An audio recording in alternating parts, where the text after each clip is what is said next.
Voici ceux dont on ne parle jamais. Voici des noms inconnus, des modèles extrêmement rares. Ils produisent peu, mais ce sont les gardiens de l'horlogerie à l'ancienne, comme on la connaissait au 19e ou au 20e siècle. Voici les petits indés, les petits indépendants. Je vais vous présenter au total 20 horlogers indépendants, 10 dans ce premier épisode et 10 dans le prochain épisode la semaine prochaine. Allez, c'est parti. Alors attention, ce n'est pas un classement. Loin de moi l'idée de classer ces personnes. Voilà, n'hésite pas à liker et à follow si cette vidéo te plaît. Et on commence avec Offray Paris en numéro 1. Donc créé par Théo Offray, c'est un jeune horloger qui a fait l'école d'horlogerie de Morteau en France. Vous allez voir qu'on va en reparler de cette école d'horlogerie de Morteau. Il y a vraiment plein d'horlogers qui sont sortis de cette école. Il a gagné le 2e prix du concours de l'Institut des métiers d'art en 2014. Il a par la suite fait de la restauration de montres, d'horloges, avant de commencer à lancer sa marque. Alors chez Offray, tout est fait main. C'est vraiment de la belle horlogerie artisanale. On peut citer parmi ses créations les plus connues le tourbillon à Paris. C'est un garde-temps à tourbillon, comme son nom l'indique, totalement fait à la main. D'ailleurs, il possède le label Origine France, ce qui est vraiment très rare dans l'horlogerie. Il a par la suite créé une marque ultra originale qui s'appelle Space One Paris. Et une Offray coûte environ 108 000 € hors taxe. Alors attention, on est dans la team petit prix. D'ailleurs, on peut noter que Offray s'est associé à Petermann Bedard pour la vente Only Watch qui va avoir lieu en 2023, en novembre 2023. Alors Only Watch, on en reparle dans une prochaine vidéo. C'est vraiment passionnant comme projet et ça mérite une autre vidéo. Alors vous allez voir dans ces vidéos que on est dans des prix très hauts. Alors les prix sont hauts, mais ça s'explique par le temps humain consacré à chaque pièce et le peu aussi de pièces produites par ces horlogers indépendants. Alors bien sûr, à chaque fois que je vous parlerai d'un horloger, je vous mets toutes les infos vers ces horlogers dans la description et puis vous pouvez aussi retrouver ma liste des meilleures marques de montres que je vous mets aussi dans la description. Le numéro 2, j'ai choisi Atelier de Chronométrie. C'est une marque que je suis sur Instagram, que j'adore voir leur création, c'est vraiment superbe.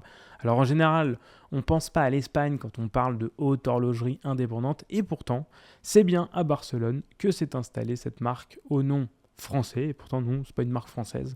On retrouve dans cette marque Santiago Martinez, qui lui est diplômé de mode. On a donc qui est le directeur créatif. On a Edouard Mercader, qui lui est horloger et diplômé de l'école d'horlogerie de Barcelone. Et enfin, on a Montse Jimeno, qui est diplômé de communication et de marketing. Là, voilà, on a le triptyque parfait, marketing, horlogerie et style. La marque, elle est fondée en 2014 et en 2016, ils sortent la ADC1 qui est une montre assez sobre avec un cadran type sectorial certifié par l'Observatoire de Besançon. C'est donc le premier chronomètre à obtenir un tel certificat dans l'histoire de l'horlogerie espagnole.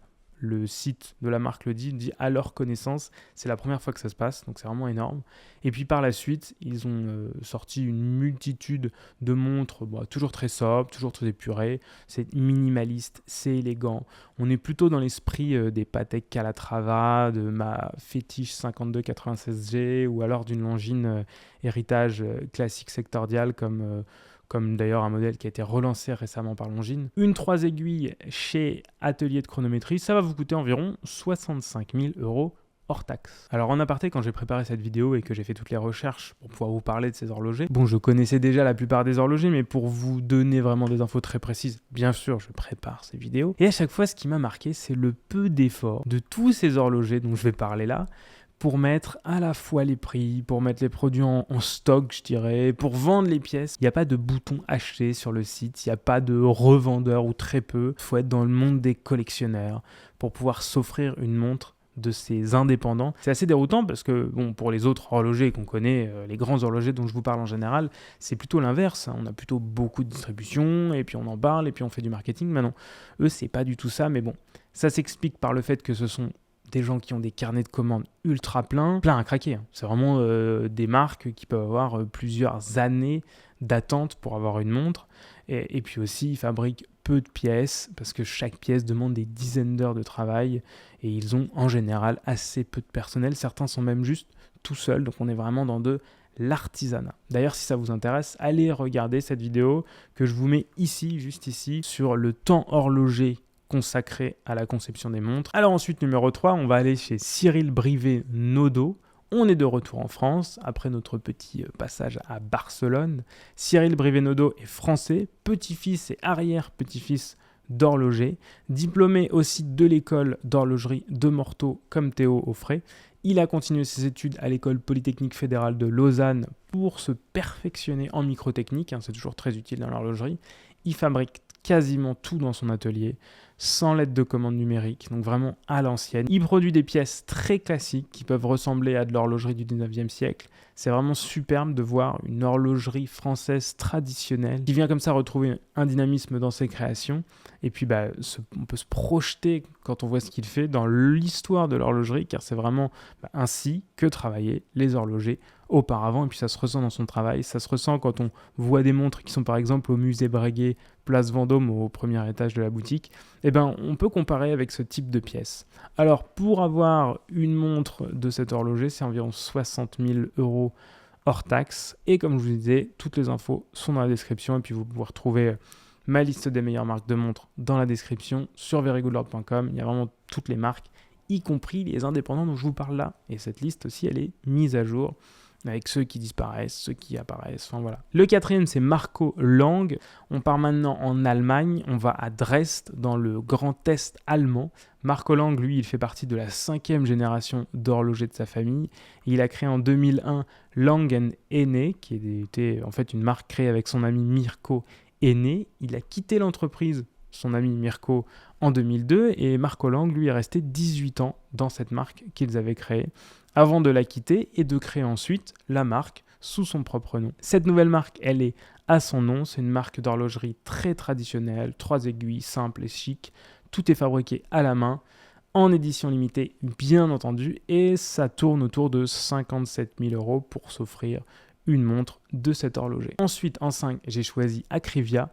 Alors c'est une marque très récente, fondée en février 2012, par Recep Recepi. Né au Kosovo en 1987, il arrive ensuite à Genève à l'âge de 12 ans. Il fait son apprentissage chez Patek Philippe, donc la célèbre, prestigieuse maison, jusqu'en août 2005, et il y devient horloger à part entière.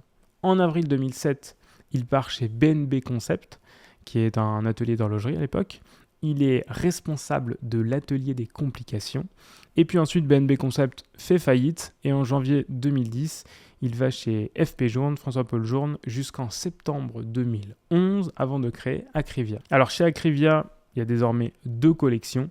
La première, c'est la collection Acrivia, qui est vraiment très contemporaine, boîtier tonneau, des aiguilles originales. Et puis il y a la collection Recep Recepi, qui prend le nom de l'horloger fondateur, avec le fameux chronomètre contemporain qui a fait sa réputation, qui est beaucoup plus classique, 3 aiguilles, petite seconde, boîtier rond, avec des index et des chiffres romains. On est vraiment dans l'horlogerie traditionnelle, au look traditionnel, et ça coûte environ 60 000 €. Ce qui me marque, moi, chez tous ces horlogers, un peu en aparté, c'est vraiment leur manque de marketing et de communication.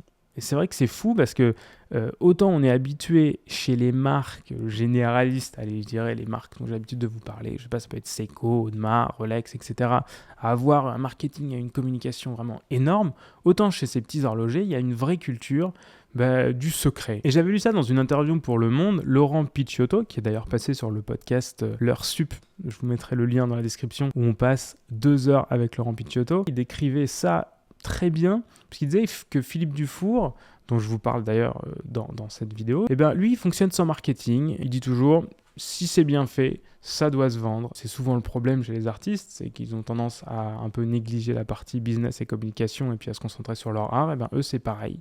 Mais c'est vrai que ces horlogers indépendants, ils sont presque tous comme ça et ça tranche tellement avec l'industrie horlogère qui fonctionne à contrario avec une débauche de moyens marketing. Et je trouve ça extrêmement paradoxal dans un même milieu d'avoir comme ça cette absence de marketing et cette débauche de marketing. Numéro 6, Petermann Beda. Alors là, c'est Gaël Petermann et Florian Beda qui se sont rencontrés pour la première fois à l'école d'horlogerie de Genève en 2007. Ils partageaient le même établi, ils étaient dans le même bureau, en gros. Ils ont même été colocataires un temps à Dresde, en Allemagne, où ils sont allés se perfectionner en haute horlogerie chez l'horloger A. Lange & Söhne. De retour en Suisse, ils décident de se lancer et de faire leur marque, donc Petermann Beda. Leur marque créée non loin de Lausanne. Ils créent des montres vraiment classiques, mais avec un jeu de transparence, sur le cadran qui laisse toujours apparaître le calibre, ce qui est d'ailleurs assez rare chez les indépendants. Les montres des indépendants sont en général relativement classiques. Alors c'est vrai que l'originalité n'a pas trop sa place chez les indépendants. Déjà, c'est sûrement des puristes, donc ils aiment le classique.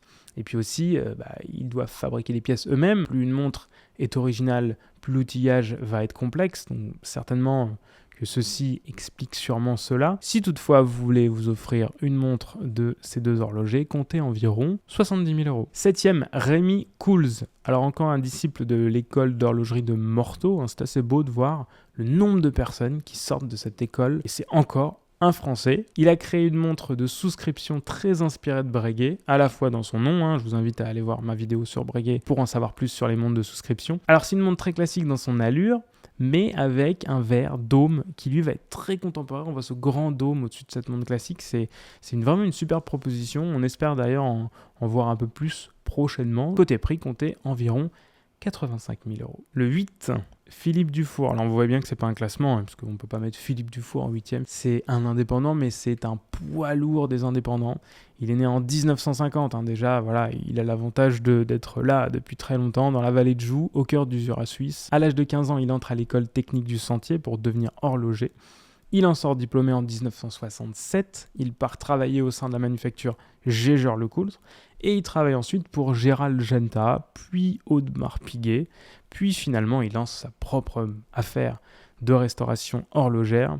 En général, les indépendants ont souvent commencé comme ça parce que c'est une bonne manière de commencer à gagner de l'argent et puis aussi de voir énormément de pièces différentes pour se faire la main. Lui va créer sa marque finalement en 1989. Il lance le premier modèle en 1992 et puis il va faire sensation avec une montre bracelet grande sonnerie et répétition minute, vous imaginez. En 1996, il présente sa seconde montre, la Duality, à double régulateur, qui est adaptée en montre bracelet. Et ensuite, sa réputation, elle se fait notamment en Asie et surtout au Japon, où il y a vraiment un culte chez les collectionneurs horlogers. Le site de Philippe Dufour, d'ailleurs, il décrit très très bien ce parcours. Je vous invite vraiment à aller voir, je vous mets tout dans la description. Alors, les montres Philippe Dufour, ça blague pas, ça fait des records de vente, même une qui s'est vendue 7 600 000 francs suisses récemment en vente, ce qui est vraiment dingue pour un horloger indépendant qui est d'ailleurs toujours vivant. La seule Dufour sur Chrono 24, là j'ai regardé au moment où je tourne la vidéo, elle est proposée à plus de 1 500 000 euros. C'est une Simplicity 20e anniversaire qui était pourtant en prix de vente publique autour de 35 000 euros. Bon, après il faut dire qu'il y a juste eu 200 Simplicity de créer. Il est considéré comme le maestro du temps et quand il a relancé la production de sa Simplicity en 2020, c'était juste pour faire 20 exemplaires. Voilà, ça vous dit combien ces montres sont intouchables. 9e, c'est Lecomte Watchmaker. Je vous conseille vraiment d'aller regarder dans la description parce que c'est parfois difficile de trouver les bonnes infos parce que forcément, comme je vous disais, c'est des gens qui font pas du marketing à outrance. Donc, ils n'ont pas tous les sites parfaits, optimisés SEO. Voilà, on est de retour en France. Je ne fais pas exprès. Vraiment, il y a beaucoup de dynamisme en France. Il y a encore cette école de Morteau qui est vraiment extrêmement dynamique. Et ici, Florent Lecomte, c'est un horloger indépendant et professeur d'horlogerie dans ce fameux lycée Edgar Faure de Morteau, dont je vous ai parlé plus tôt avec Théo Offray, avec Cyril Brivenaudeau. Alors lui, il s'est formé auprès de Thierry Ducret, qui est professeur d'horlogerie et meilleur ouvrier de France, qui lui a appris le métier, comme il le dit lui-même.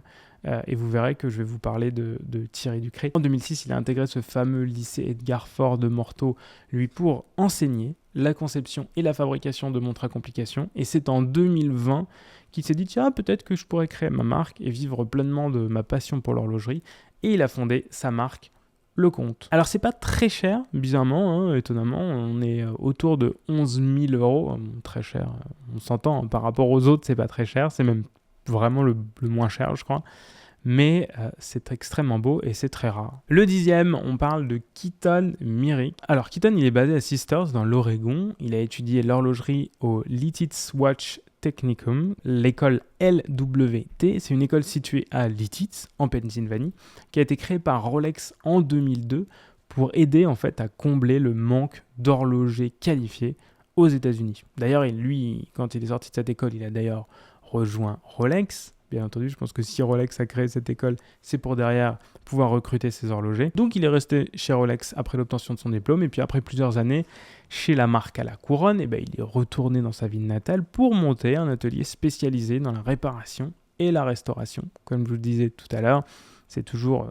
ce que font en général les indépendants presque tout le temps. Il dévoile sa première montre en 2013 et puis il a passé les années suivantes à affiner cette One of 30 qu'il fabrique lui aussi selon des méthodes extrêmement traditionnelles et artisanales.